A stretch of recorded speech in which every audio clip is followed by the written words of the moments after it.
Docência Entre Linhas. O podcast Docência Entre Linhas foi criado a partir de atividades colaborativas desenvolvidas em 2023 por licenciandos em Letras da Universidade Regional de Blumenau, FURB, de Blumenau, e da Universidade Estadual Paulista, Unesp, de São José do Rio Preto.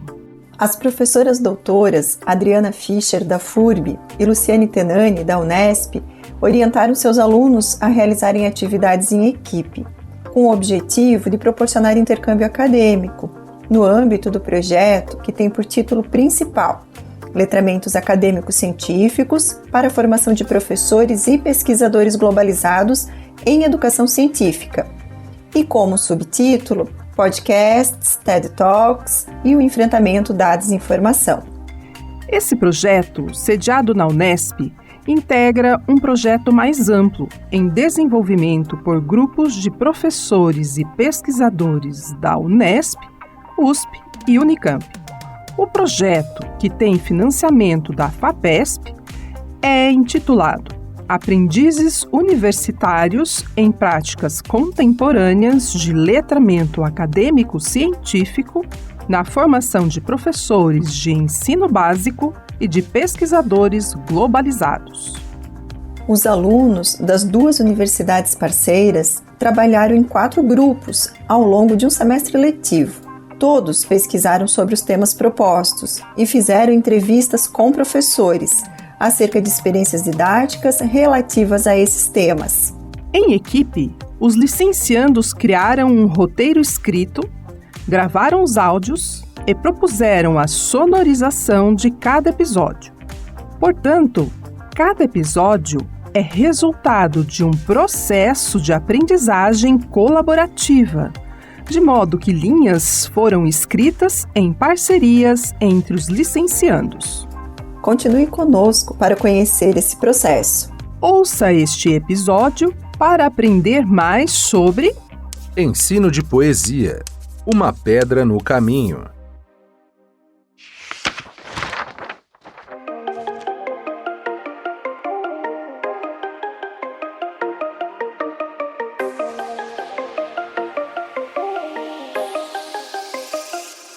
Você consegue se lembrar das aulas de poesia na época da escola? Você tem boas lembranças? Você conseguiu extrair do conteúdo aquilo que ele tem de melhor? Não tenho lembranças muito boas, Breno. Na verdade, tudo que me lembro sobre o estudo da poesia é um estudo descontextualizado, sem profundidade e real significado, interpretações rasas e atividades sem sentido. É sobre tudo isso que iremos conversar hoje.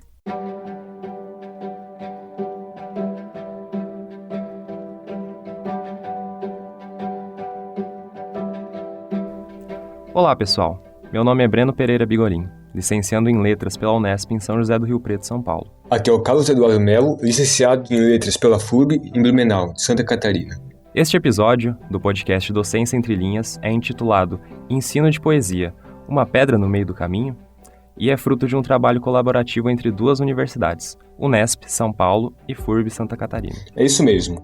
Juntos vamos abordar o ensino da poesia nas escolas. Iremos contextualizar um pouco a poesia e a diferenciaremos o texto em prosa. Depois, vamos introduzir a poesia no contexto escolar, trazendo luzes ao processo de ensino. Por fim, teremos algumas experiências e pensamentos de professores, coletados em entrevistas. Certo, Carlos. Vamos começar com o entendimento do que é poesia de fato. Essa definição é muito importante, porque na escola costumamos aprender que a poesia é um simples texto escrito em versos. Mas somente dizer isso não parece ser o suficiente. Como podemos definir a poesia, Breno? Bom, segundo o pesquisador Rafael Falcon, mestre em letras clássicas pela Universidade de São Paulo, a poesia é uma modulação do discurso para uma finalidade de deleite. A boa poesia deve causar um deslumbramento por causa da beleza de sua forma. Então podemos perceber que a finalidade da poesia não é só passar uma mensagem. Exatamente. A poesia não se preocupa somente com o que dizer, mas como dizer. E a forma e o conteúdo são essenciais e devem estar intimamente unidos. Por causa disso, dizemos que a poesia tem uma natureza essencialmente musical. Todo texto poético terá um elemento sonoro marcante. Como posso perceber isso na prática? Vou recitar o poema O Tempo, de Olavo Bilac. Vamos escutá-lo com atenção. Sou o tempo que passa, sem princípio, sem fim, sem medida. Vou levando a aventura e a desgraça, vou levando as vaidades da vida. A correr, de segundo em segundo, vou formando os minutos que correm, formo as horas que passam no mundo, formo os anos que nascem e morrem. Ninguém pode evitar os meus danos, vou correndo sereno e constante, desse modo de 100 em 100 anos, formo um século e passo adiante. Trabalhai, porque a vida é pequena, e não há para o tempo demoras. Não gasteis os minutos sem pena, não façais pouco caso das horas. Não gasteis os minutos sem pena, não façais pouco caso das horas. Ao ouvir, o que você sentiu? Senti um pulso muito marcante. Parece que a sonoridade do poema imita o próprio tempo, como o tic-tac de um relógio. Exatamente, Carlos. A poesia consegue usar de elementos sonoros para expressar o que quer de forma mais precisa e atmosférica, o que às vezes não é alcançado pela prosa. O texto prosaico não tem um elemento sonoro tão forte quanto o poético. Além da sonoridade, uma característica marcante da poesia são suas várias figuras de linguagem. O texto poético é sempre carregado de sentido, que podem ser denominados por metáforas, hipérboles, metonímias, etc. Então, Breno, entendendo o que é poesia, podemos ir para uma próxima questão. Como apresentar esse conceito aos alunos nas escolas de forma contextualizada e significativa? É muito comum os jovens terminarem o ensino médio sem de fato saberem o que é poesia ou sem terem experienciado a poesia. Acredito que a poesia é colocada muitas vezes como muito distante da realidade do aluno, né? Sim, Breno. Acho que é difícil para o aluno se sentir conectado com a poesia, e isso se deve a vários motivos. A linguagem rebuscada e figurada, as mensagens e ideias muito implícitas no texto podem desfavorecer o acesso à poesia pelos alunos. A forma como é ensinada influencia muito nessa relação do aluno com a poesia. Os professores, em sua maioria, usam a poesia apenas como base para exercícios de análise gramatical ou como exemplos de linguagem formal, sem se aprofundar de fato na poesia. Compartilhe essa experiência, Breno, mas, que fique claro, não estamos jogando a culpa totalmente dos professores. Não estamos dizendo que os professores dão aula com o objetivo de afastar o aluno da poesia. Podemos supor que os docentes podem, muitas vezes, não terem boa formação, ou eles podem até ter tido uma boa formação, saber a importância da poesia, mas não saber como aplicar em sala de aula. Sem falar nos livros ou materiais didáticos. É muito comum o professor ter que seguir as apostilas à risca, e acaba não tendo espaço para desenvolver o gênero da poesia de maneira profunda. Ou ainda com um número escasso de aulas, não havendo oportunidade de aprofundamento no planejamento das aulas. Analisando a forma que a poesia é ensinada em sala de aula, eu entendo haver motivos para os alunos não criarem grande amor pelo gênero. É decepcionante, Carlos. Para mim, o gênero da poesia é bastante essencial para o desenvolvimento do senso crítico e estético dos alunos. Há as possibilidades de desenvolver habilidades de interpretação, reflexão e ainda proporcionar um grande prazer a quem lê. Acrescento também que é possível trabalhar muito com a imaginação e criatividade. No geral, acho que a poesia tem o poder de tornar os jovens mais sensíveis em relação a si mesmos e em relação ao mundo. Bem, é o que diz Ginete Cavalcante Nunes. Sim, Carlos. E para darmos um norte nesse estudo em sala, vamos trazer algumas propostas de abordagens contextualizadas, apresentadas em textos acadêmicos.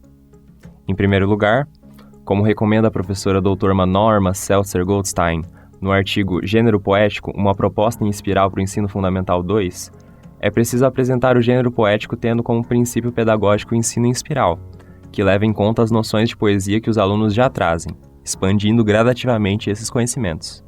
Gostei dessa proposta porque esse conhecimento prévio deve ser levado em conta. Vai facilitar tanto o trabalho do professor quanto do próprio aluno. Essa proposta vai de conta ao pensamento de Ginete Cavalcante Nunes, publicado no artigo Poesia e Letramento Literário no Ensino Fundamental. A poesia tem o poder de expandir a consciência do aluno. É preciso levar em conta que o aluno já sabe, para então expandir seu conhecimento. E a partir de toda essa base, trazemos agora duas propostas de ensino contextualizado. A primeira é de Jaqueline de Carvalho Valverde Batista, que aposta em atividades envolvendo leitura de textos literários bem variados em sala, a fim de se desenvolver profundamente a interpretação e dar ao aluno matéria para a produção textual. Ela recomenda no seu artigo Desconstruir os emaranhados da teia poética, o ensino da poesia ordenada no ambiente escolar, trabalhar com o poema Rosa, de Eurídice Fontela. Ótima indicação, Breno.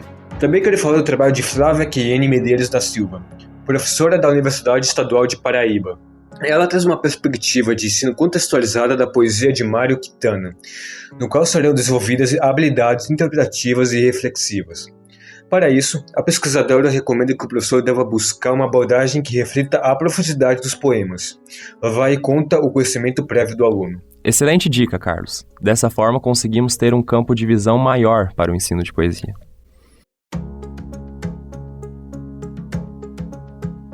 E não vamos ficar só nas propostas de viés acadêmico, não é, Carlos? Vamos compartilhar com nossos ouvintes relatos de alguns professores e profissionais da área que estão em sala de aula do ensino fundamental. Eles têm experiências e visões da dinâmica de prática. Sim, na verdade eu estava pensando sobre o que a poesia pode ser para cada um. Me veio à lembrança a resposta de um entrevistado que é poeta e tradutor. A primeira pergunta que fizemos a ele foi a respeito do texto poético. O que é poesia? Eu tenho a resposta aqui. É o congelamento de um estado de espírito, de uma cena onírica ou cotidiana, de um êxtase mundano ou religioso.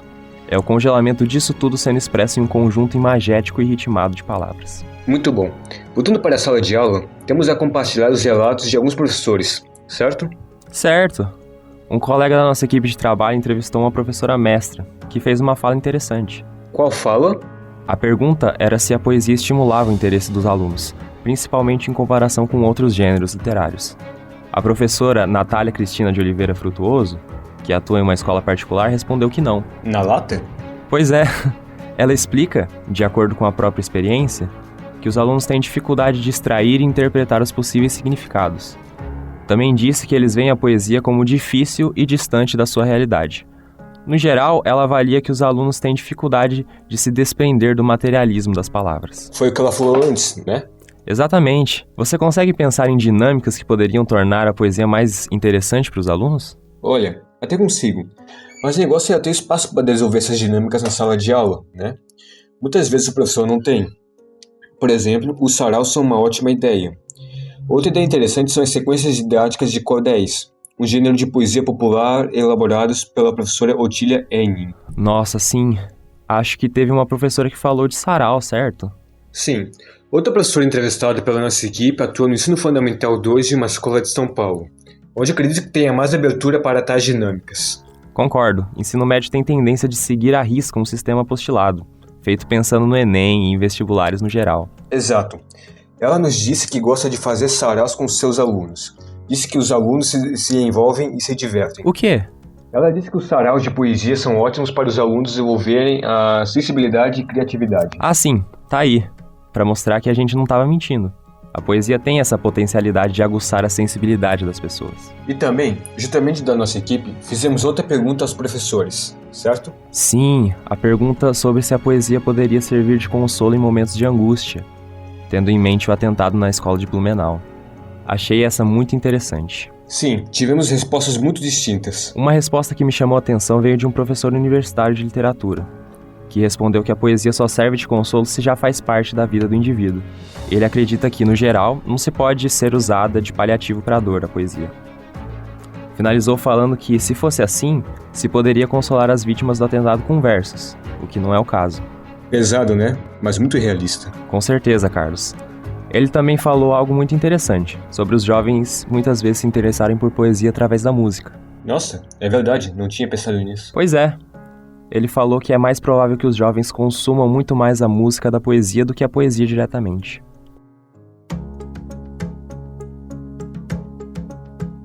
E ampliando a conversa para outro tópico, cabe perguntar, por que se deve estudar poesia?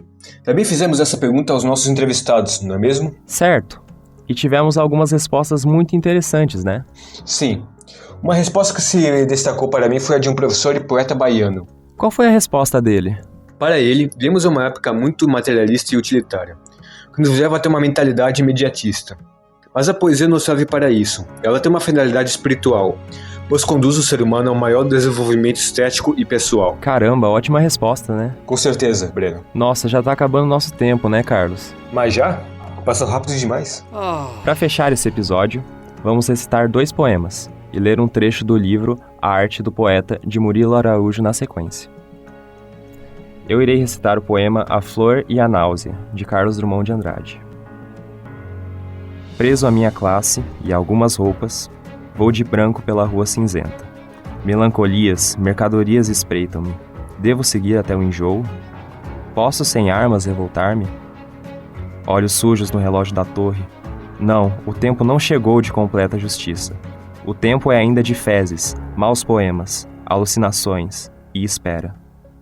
O tempo pobre, o poeta pobre, fundem-se no mesmo impasse. Em vão me tenta explicar, os muros são surdos. Sob a pele das palavras há cifras e códigos. O sol consola os doentes e não os renova. As coisas, que tristes são as coisas consideradas sem ênfase. Vomitar esse tédio sobre a cidade. 40 anos e nenhum problema resolvido sequer colocado. Nenhuma carta escrita nem recebida. Todos os homens voltam para casa. Estão menos livres, mas levam jornais. Soletram o mundo sabendo que o perdem. Crimes da terra, como perdoá-los? Tomei parte em muitos, outros escondi. Alguns achei belos, foram publicados.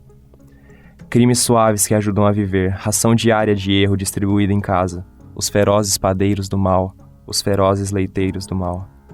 Por fogo em tudo, inclusive em mim, ao menino de 1918 chamavam anarquista, porém meu ódio é o melhor de mim. Com ele me salvo, e dou a poucos uma esperança mínima. Uma flor nasceu na rua. Passem de longe bondes, ônibus, rio de aço do tráfego. Uma flor, ainda desbotada, ilude a polícia, rompe o asfalto. Façam completo silêncio, paralisem os negócios. Garanto que uma flor nasceu. Sua cor não se percebe, suas pétalas não se abrem. Seu nome não está nos livros. É feia, mas é realmente uma flor.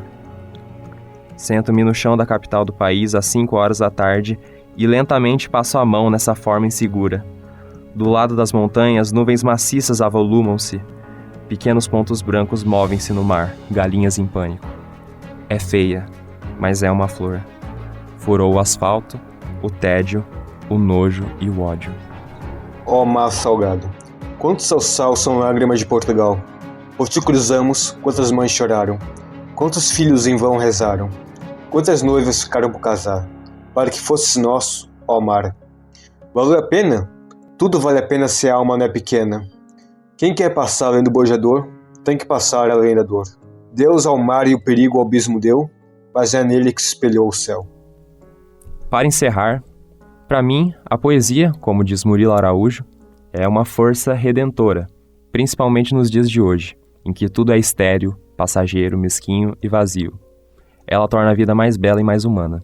De maneira simples e direta, a poesia é para mim o aperfeiçoamento sublime da ferramenta que nos humaniza, a língua.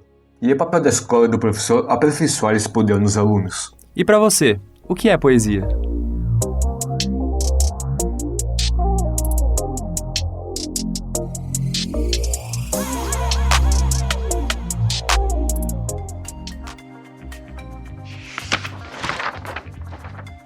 Nós agradecemos aos professores entrevistados pelos nossos licenciandos que generosamente compartilharam suas experiências e conhecimentos sobre a atuação docente. Ao Rômulo Borim, responsável pela edição, sonorização e publicação dos episódios deste podcast. Mande sua avaliação dos episódios para nossos e-mails.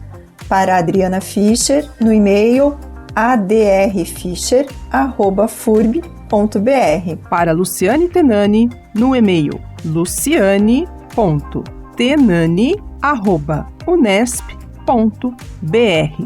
Obrigada por ter ficado conosco.